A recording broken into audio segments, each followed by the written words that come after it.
الحمد للہ وکفى وسلام علی عباده الذین اصطفى اما بعد اعوذ باللہ من الشیطان الرجیم بسم اللہ الرحمن الرحیم الم نشرح لك صدرك ووضعنا عنك وزرك الذي انقض ظهرك ورفعنا لك ذكرك فإن مع العسر يسرا إن مع العسر يسرا فإذا فرغت فانصب وإلى ربك فارغب صدق اللہ العظیم۔ میرے محترم بھائیوں اور دوستو، قرآن کریم کے 30ویں پارے کی یہ ایک مختصر سی صورت ہے، سورہ الم نشرح۔ عام طور پہ عشاء کی نماز میں پڑھی جاتی ہے، بہت سارے مسلمانوں کو یاد بھی ہوتی ہے۔ بہت بہترین صورت ہے، کوشش کرنی چاہیے کہ یہ صورت یاد ہو جاوے، کیونکہ اس صورت کے پڑھنے کے بڑے فائدے ہیں۔ اس صورت میں ایک جو آیت ہے فَإِنَّ مَعَ الْعُسْرِ يُسْرًا إِنَّ مَعَ الْعُسْرِ يُسْرًا، ہر نیکی کے بعد آسانی، ہر مشکل کے بعد آسانی ہے۔ پھر اللہ نے دوبارہ ذکر کیا ہر مشکل کے بعد آسانی ہے۔ بزرگوں کا تجربہ یہ ہے کہ اس صورت کا کثرت سے پڑھنا نمازوں میں اور ویسے بھی انسان کے لیے اور اس کی مشکلات کو دور کرنے کے لیے بہت مفید ہے۔ ایک مرتبہ کا واقعہ ہے کہ میرے قریبی رشتہ دار تھے، بہت قریبی رشتہ دار ہے۔ وہ ایک مرتبہ بہت مسئلے میں گر گئے، زمین کا بڑا مسئلہ تھا، بہت مشکل میں آ گئے۔ روزانہ کے کورٹ کے چکر، ہر 2 دن کو احمد آباد ہائی کورٹ جانا، اور یہ سلسلہ مہینے تک چلتا رہا، اتنے ٹینشن میں، اور مسئلہ حل ہونے کا نام نہ لے۔ بہت قریبی رشتہ دار ہے میرے، تو اور مجھے ان کے حالات پتہ تھے کہ بھائی اس طرح چل رہا ہے۔ ایک مرتبہ انہوں نے خواب میں دیکھا کہ وہ سورہ الم نشرح کی تلاوت کر رہے ہیں، تو انہوں نے مجھے فون کیا کہ یہ تقریباً 5-6 سال پہلے کی بات ہے کہ میں نے اس طرح خواب دیکھا۔ اب خواب کی تعبیر تو مجھے آتی نہیں ہے، کوئی پوچھتا ہے کہ بھائی خواب کی کیا تعبیر ہے، تو بھائی اپنے کو تو آتا نہیں ہے۔ بہت سارے لوگ تانا بھی دیتے ہیں کہ مولوی ہو کے خواب کی تعبیر مولوی تمہارے خواب کی تعبیر بنانے تھوڑی ہم بنے ہیں، مولوی مفتی اس لیے تھوڑی بنے ہیں کہ تمہارے خواب کی تعبیر بتاتے پھرے۔ تو وہ تانا بھی دیتے ہیں، بھائی نہیں آتا ہے خواب کی تعبیر، ہم کو سمجھ میں ہی نہیں آتا یہ کیا ہے۔ پھر بہرحال میں نے ان کو صرف اتنا کہا کہ اچھا خواب ہے۔ اس کے 1-2 دن بعد ہی میں ایسے ہی فری بیٹھا ہوا تھا، تو میں نے سوچا موبائل میں کچھ کتاب پڑھ لوں، چلو۔ تو موبائل میں PDF کھولی تو ایک کتاب میرے سامنے آ گئی، اندر سیو تھی، واقعات کر کے کوئی کتاب تھی، واقعات و لطائف۔ تو وہ بیچ میں سے میں نے کھول لی، ابھی 2-3 چھوٹے اس میں پیراگراف میں واقعات ذکر کیے گئے تھے۔ تو میں 2-3 واقعات ایسے پڑھے، اس نے میں ایک واقعہ ایسا آیا، کوئی بزرگ کا نام تھا اس میں، کہ ان کے پاس ایک آدمی نے آ کر اسی طرح کا خواب سنا کہ میں بہت پریشانی میں ہوں، تنگی میں ہوں، بہت تکلیفیں ہیں، لیکن میں نے یہ دیکھا کہ خواب میں سورہ الم نشرح کی تلاوت کر رہا ہوں۔ تو ان بزرگ نے خواب کی تعبیر یہ بیان فرمائی کہ تو اس کو اپنی نمازوں میں پڑھنا شروع کر دے، اپنی نمازوں میں۔ یہ واقعہ میں نے اس میں پڑھا۔ وہ خواب دیکھنے والے بعد میں یوں کہتے ہیں، اس میں کتاب میں نقل کیا گیا ہے کہ میں نے اس کو چند مہینے پڑھنا شروع کیا اپنی نمازوں میں، سنتوں میں، نفلوں میں، تو اللہ تعالیٰ نے میری بڑی سے بڑی مشکل دور کر دی۔ تو میں نے فوراً ان کو میسیج کیا، اور وہ جو پیراگراف ان کو فوٹو پاڑ کر بھیج دیا۔ وہ اردو جاننے والے تھے کہ دیکھو یہ آپ کے جیسا ہی مسئلہ ہے، کہ آپ نے جو مجھے خواب بیان کیا تھا ایسا ہی میں نے کتاب میں پڑھا ہے۔ اب آپ کی اس کی تعبیر یہ کہ اللہ کی طرف سے آپ کو یہ کہا جا رہا ہے کہ آپ اپنی نمازوں میں سورہ الم نشرح کی تلاوت شروع کر دیں۔ تو بہت خوش ہوئے، بہت دعائیں دی۔ اس کے بعد چند مہینوں کے بعد ملے کہ وہ جو آپ نے بتلایا تھا وہ میں نے اپنی نمازوں میں یاد کر لی، اپنی نمازوں میں پڑھنا شروع کر دیا۔ کبھی نفلوں میں پڑھتا ہوں، کبھی سنتوں میں، کوئی دن ایسا خالی نہیں جاتا جس میں 2 رکعت میں یہ نہیں پڑھتا ہوں۔ اور اللہ تعالیٰ نے سارے کاموں کو آسان کر دیا۔ وہ کورٹ کے کچہریوں کے جو چکر کاٹ رہا تھا، روزانہ وکیلوں کے پاس جا رہا تھا، اللہ تعالیٰ نے ساری چیزوں سے عافیت عطا فرمائی۔ خیر یہ میرے ساتھ کا ایک واقعہ، اس لیے میں نے آپ کو بیان کر دیا۔ بڑی اچھی صورت ہے، یاد کر لینی چاہیے۔ خیر یہ جو ان مع العسر یسرا اور 2 آیتیں نے، اس کی تفسیر تو میں انشاءاللہ آئندہ مجلس میں عرض کروں گا۔ ابھی جو اس کی پہلی 2 آیتیں ہیں اس کے بارے میں آپ کے سامنے تفسیر بیان کر دیتا ہوں۔ اس سورت کی پہلی 2 آیتوں میں، بلکہ پہلی 4 آیتوں میں اللہ تعالیٰ نے نبی کریم صلی اللہ علیہ وسلم پر جو انعامات کیے ہیں اس کا ذکر کیا ہے، اور آپ پر جو اللہ کی طرف سے احسانات، انعامات، اکرام کی جو نوازش ہوئی ہے اس کا اللہ تعالیٰ نے اس سورت کے شروع کی 4 آیتوں میں ذکر کیا ہے۔ بات یہ ہے کہ نبی کریم صلی اللہ علیہ وسلم کو جب نبوت عطا کی گئی تو ہم سب جانتے ہیں کہ یہ ذمہ داری کتنی بڑی ہے۔ یہ بہت بڑی ذمہ داری آپ کو دی گئی، ایسے ماحول میں کہ جس ماحول میں بت پرستی ہے، کفر ہے، ضلالت ہے، گمراہی ہے، کوئی بات سننے تیار نہیں ہے، ہر ایک اپنے باپ دادا کے دین کو اور بت پرستی کو حق سمجھتا ہے، کوئی اپنے معبودان باطلہ کے خلاف ایک لفظ سننے تیار نہیں ہے، اور کوئی آپ کا سپورٹر نہیں ہے۔ نبی کریم صلی اللہ علیہ وسلم کو جب نبوت عطا کی گئی، کوئی سپورٹر نہیں، کوئی مددگار نہیں، ایسے سخت سے سخت ماحول میں آپ کو یہ کام دیا گیا۔ جب آپ کا کام ہے کہ ان لوگوں کو گمراہی سے نکال کر ہدایت پر لانا، ان کو ان ہزاروں معبودان باطلہ کی عبادت چھڑوا کر ایک اللہ کی عبادت پر لانا، اتنا بڑا کام آپ کو دیا گیا۔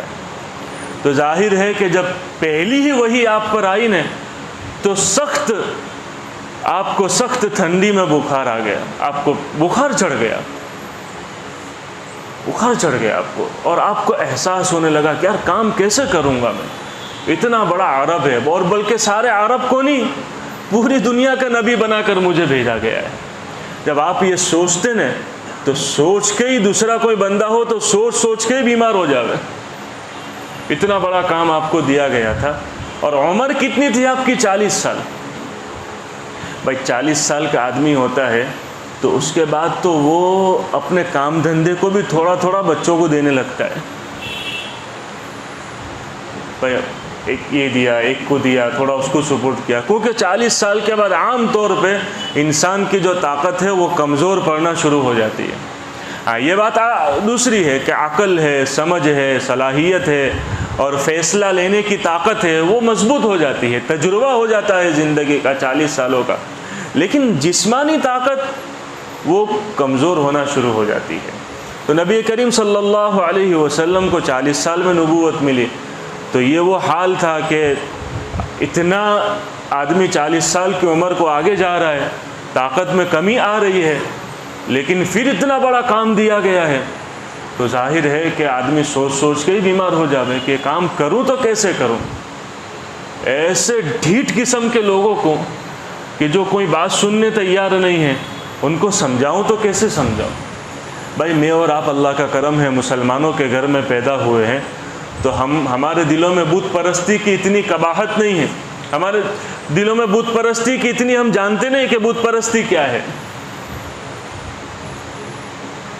وہ تو ہمارے دلوں میں پہلے سے ہی اس کے لیے نفرت ہے۔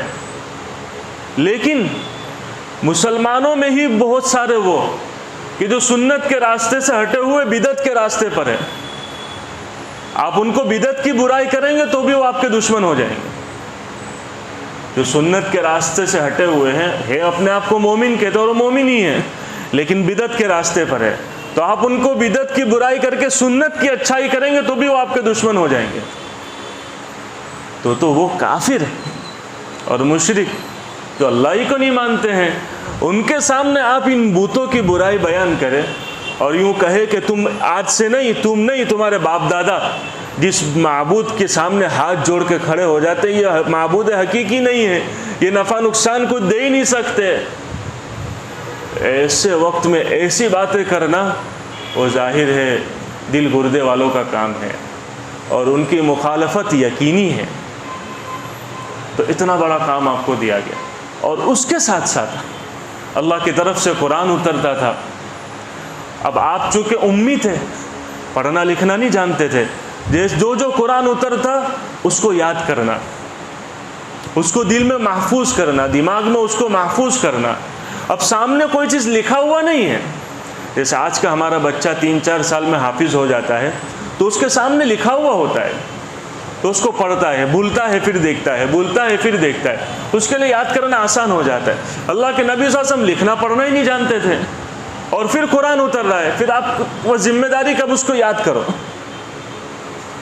اور یاد بھی اس طرح کرو جس طرح جبرائیل امین نے پڑھ کے سنایا، ایسے پڑھو جیسا، یعنی ہماری طرح میمن زبان میں نہیں، ہماری دوراجی زبان میں نہیں، یا ہماری جو کاٹیاواری زبان میں نہیں، گجراتی زبانوں میں نہیں، یا مہاراشٹر کی زبانوں میں نہیں، عربی زبان میں، جیسے کہ اذان بھی نا الگ الگ زبانوں میں دی جاتی ہے۔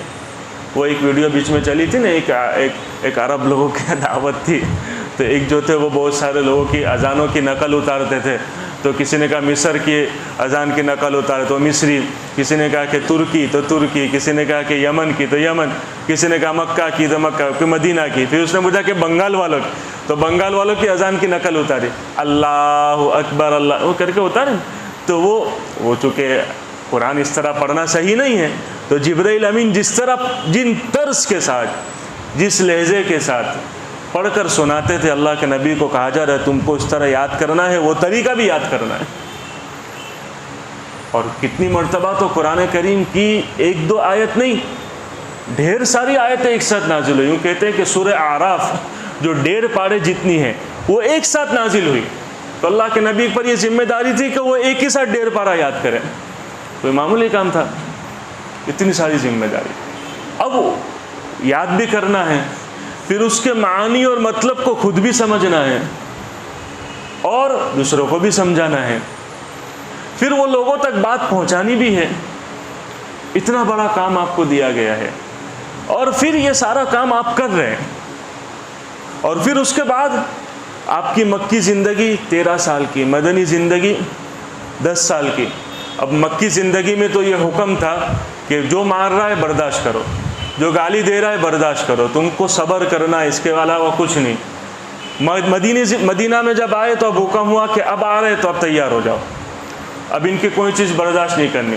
تو مدینہ کی زندگی میں آپ کی حیات میں 113 مرتبہ جہاد ہوا، 113 لڑائیاں ہوئی، کوئی معمولی چیز ہے؟ 113 مرتبہ ہوئی لڑائیاں۔ کبھی کوئی یہ قبیلہ حملے کے لیے آتا، کبھی مکہ والے آتے، کبھی فلانے آتے، کبھی 2-4 لوگ آ کر صحابہ اکرام پر حملہ، یعنی الگ الگ جگہ سے کبھی آپ سنتے کہ فلاں قبیلہ اسکیم بنا رہے، پلان کر رہا ہے ہم پر حملہ کرنے کے لیے، تو آپ اس سے پہلے اپنے صحابہ کو وہاں پہنچا دیتے۔ تو آپ کی زندگی میں 113 مرتبہ لڑائیاں ہوں، وہ سب کو مینیج کرنا، سب کو کیا کرنا؟ مینیج کرنا۔ پھر نبی کریم صلی اللہ علیہ وسلم نے جب آخری حج کیا، حجۃ الوداع، اس موقع پر ہم اور آپ جانتے ہیں کہ 1,24,000 صحابہ کرام تھے۔ کتنے تھے؟ 1,24,000 صحابہ۔ ہم میں سے کسی کو کوئی استاد ہو، کتنا بھی بڑا سے بڑا استاد کیوں نہ ہو، اس کو کہا جائے کہ ایک ساتھ 10,000 بچوں کو پڑھا تو وہ پڑھا سکے گا؟ یہ اللہ کے نبی صلی اللہ علیہ وسلم نے 1,24,000 صحابہ اکرام کو قرآن بھی سکھایا۔ کیا سکھایا؟ قرآن کے الفاظ بھی یاد کرائے، صرف سکھایا نہیں۔ حضرت عمر فرماتے ہیں کہ میں نے اللہ کے نبی صلی اللہ علیہ وسلم کے پاس سورہ بقرہ 8 سالوں میں یاد کی، 8 سالوں میں یاد کی۔ عبداللہ ابن مسعود کی بھی روایت، ہم نے اتنے سال میں یہ سورت آپ کے پاس یاد کی۔ تو ان سارے صحابہ کو قرآن بھی سکھانا، ان سب کو اس کے معنی مطلب بھی سمجھانا، پھر صحابہ اکرام کے آپس کے کچھ مسئلے تھے اس کو بھی حل کرنا، اس طرح جہاد لڑائیاں ہوتی تھی اس کو بھی مینیج کرنا۔ اور یہ سب تو باہر کیا، اپنے گھروں کی زندگی کہ 9 بیویاں تھیں، ان سب کے مسائل، ان سب کے رہنے کا کھانے پینے کا انتظام کرنا. بھائی کوئی دوسرا آدمی ہو تو یہ سب سوچ کے ہی آدمی مر جاوے. یار میں مینج کروں تو کیسے کروں اتنا سب. جیسے بہت ساری مرتبہ آدمی کہنے لگتا ہے یار اتنا سب کروں تو کیسے کروں, یہ بھی کام وہ بھی کام, یہ بھی کرنا یہ بھی کرنا, میں کروں تو کیسے مینج کروں. یہ سارا ڈھیر سارا کام تھا. صحابہ اکرام 1,24,000 کا مجمع ہے, ان سب کو دین سکھانا, ان سب کو نمازیں سکھانا, ان سب کو دعوت دینا, ان سب میں تبلیغ کرنا, اتنا بڑا کام آپ کو دیا گیا.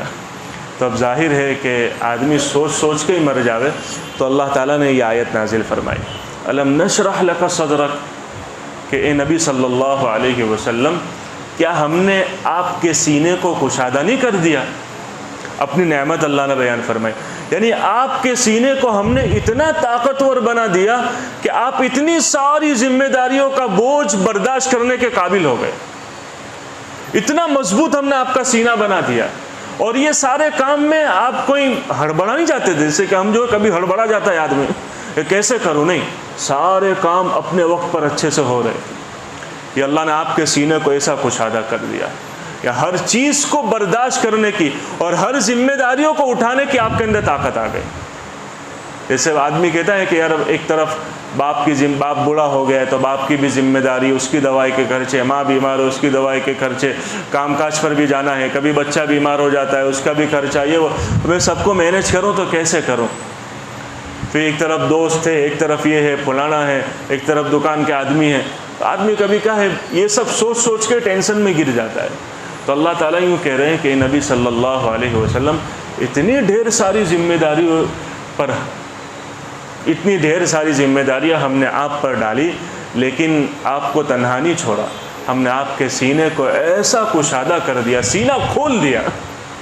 سینہ کیا کر دیا آپ کا, کھول دیا. اور آپ وہ ساری ذمہ داریاں اٹھانے کی صلاحیت اللہ تعالیٰ نے آپ کے اندر بھر دی. آپ کو ایسا مضبوط سینہ دیا کہ اللہ تعالیٰ نے جتنی جو ذمہ داریاں آتی آپ اس کو اچھے سے اس کو اٹھا لیتے اور اس کو پھر انجام دیتے تھے. یہ اس کا مطلب, الم نشرح لک صدرک, ہم نے آپ کے سینے کو نہیں کھولا. اتنی ساری ذمہ داریاں کسی اور کو دی جاتی تو وہ وقت سے پہلے ہی مر جاتا, وہ سوچ سوچ کر ہی مر جاتا. اتنی ساری ذمہ داریاں آپ اٹھانے کے قابل بن گئے, ہم نے آپ کو وہ طاقت دے دی, صلاحیت دے دی. اور دوسرا مطلب اس کا علماء نے بیان کیا ہے, الم نشرح لک صدرک, کہ نبی صلی اللہ علیہ وسلم ہم نے آپ کے سینے کو نہیں کھول دیا. اس کا مطلب یہ ہے کہ بہت ساری مرتبہ ایسا ہوتا ہے کہ آدمی فیصلہ لینے میں تردد کا شکار ہو جاتا ہے, شک کا. دو چیز سامنے آ گئی, کروں تو کیا کروں. ایک آدمی کہہ رہا ہے یہ کام کر, ایک کہہ رہا ہے یہ کام کر. اس کو پوچھا تو اس نے اس کی کیا کہ یہاں انویسٹ کرے گا تو 2 پیسے زیادہ ملے گا. اس کو پوچھاتے جائیں یہاں تو کوئی کرتا ہو, وہ دیکھتے نہیں اس کو, اس کے یہاں پہ اتنے کروڑ گھما دیے اس نے. اب وہ آدمی کروں تو کروں کیا, تذبذب کا شکار ہو جاتا ہے, تردد میں پڑ جاتا ہے, شک میں ہو جاتا ہے. تو 2 چیزیں سامنے آ جاتی تھی کہ اب کروں تو کیسے کروں. تو پھر اللہ کی طرف سے ایک بات دل میں ایسی پکی جمع دی جاتی کہ آپ کو یہی کرنا ہے. یہ ہے کہ سینہ کھل گیا کہ جو بات میرے لیے خیر کی تھی, جو کام میرے لیے اچھا تھا, اللہ تعالیٰ نے میرے دل میں وہ بات جمع دی. یہ ہے سینہ کھول دیا. اس لیے نبیوں کی دعا میں بھی یہ بات ہے, رب اشرح لی صدری. حضرت موسیٰ علیہ السلام کی جو دعا آتی ہے, ہم میں سے اکثر ہماری کی عورتیں بچوں کو بھی یاد کراتی ہے اسکول میں جانے سے پہلے, اور یہ ساری چیزیں کہ رب اشرح لی صدری, یا اللہ اے میرے رب میرے سینے کو کھول دے. اشرح لی صدری کہ میرے سینے کو کھول دے. بچوں کو یاد کرایا جا رہا ہے. کیوں کہ بچہ جا رہا ہے, اسکول بھی جاتا ہے, ٹیوشن بھی جاتا ہے, مدرسے بھی جاتا ہے, دوسرے کوچنگ کلاس اور پتہ نہیں کیا کیا کلاسوں میں جاتا ہے. تو ظاہر ہے کہ وہ اتنی ساری ذمہ داریاں کیسے اٹھائے گا. تو وہ دعا اس کو سکھائی جا رہا ہے کہ اللہ میرے سینے کو کھول دے, جو پڑھوں وہ یاد ہو جائے, جو پڑھوں وہ کیا ہو جائے, میرا سینہ کھل جائے. سینہ تنگ نہ رہے کہ جو یاد ہے وہ بھی بھول جاؤں, جو اپنی ذمہ داریاں ہیں وہ ذمہ داریاں بھی پوری نہ کر سکوں, اتنا میرا سینہ تنگ ہو جاوے. جیسے بہت ساری مرتبہ انسان کے ساتھ ہوتا ہے نا, یہ گناہوں کی نحوست ہوتی ہے کہ 2 چیزوں کے فیصلے کرنے کی جب بات آتی ہے تو اس کو کچھ پتہ ہی نہیں چلتا کہ اب میں کروں تو کیا کروں. کوئی بات سمجھ میں ہی نہیں آتی ہے کہ اب میں فیصلہ کروں تو کیسے کروں. بات دل میں اترتی نہیں ہے, بات فیصلہ لینے میں اس کو سمجھ نہیں آتا. تو یہ اللہ کے نبی صلی اللہ علیہ وسلم کو فرما رہے, ہم نے تمہارے سینے کو ایسا کھول دیا کہ تمہارے اندر فیصلہ کرنے کی, ایک رخ، صحیح رخ کی طرف جانے کی، صحیح راہ پہ چلنے کی، اور زندگی میں ٹھوکریں کم کھانے کی اللہ نے تمہارے اندر وہ طاقت بھر دی۔ اس لیے دعا کے بھی پڑھنے کا اہتمام کرنا چاہیے، رب اشرح لی صدری، کہ اللہ میرے سینے کو کھول دے، اسلام کے لیے بھی کھل جاوے، اور دنیا کی ساری جتنی ذمہ داریاں میرے اوپر ہے وہ ذمہ داریوں کو اٹھانے کی طاقت بھی میرے اندر پیدا ہو جائے، اور میں بہت ساری ذمہ داریوں میں جب مجھے فیصلہ کرنے کی نوبت آتی ہے تو میں جب تردد و تذبذب کا شکار ہو جاتا ہوں کہ دونوں طرف کی باتیں میرے سامنے آتی ہے، تو تو میرے سینے کو ایسا کھول دے اور ایسی ایک بات پر جما دے کہ میں صحیح فیصلہ کرنے والا بن جاؤں۔ تو یہ اس کے معنی ہے کہ رب اشرح لی صدری، کہ اللہ میرے سینے کو کھول لے۔ اور اللہ کے نبی صلی اللہ علیہ وسلم کو یہی کہا جا رہا ہے کہ الم نشرح لک صدرک، کیا ہم نے آپ کے سینے کو نہیں کھول لیا کہ آپ اپنی ساری ذمہ داریاں کو اٹھانے کے قابل بن گئے، اور آپ کے اندر ایسی اللہ تعالیٰ نے مضبوط طاقت عطا فرمائی۔ تو یہ اس پہلی آیت کی تفسیر ہے، آگے دوسری بھی آیتیں ہیں، انشاءاللہ آئندہ مجلس میں عرض کر دوں گا۔ اللہ تعالیٰ عمل کی توفیق عطا فرمائے۔ سبحانک اللہم و بحمدک و تبارک اسمک و تعالی جدک و لا الہ غیرک، اللہم صلی علی سیدنا محمد وعلی آل سیدنا و مولانا محمد وبارک وسلم۔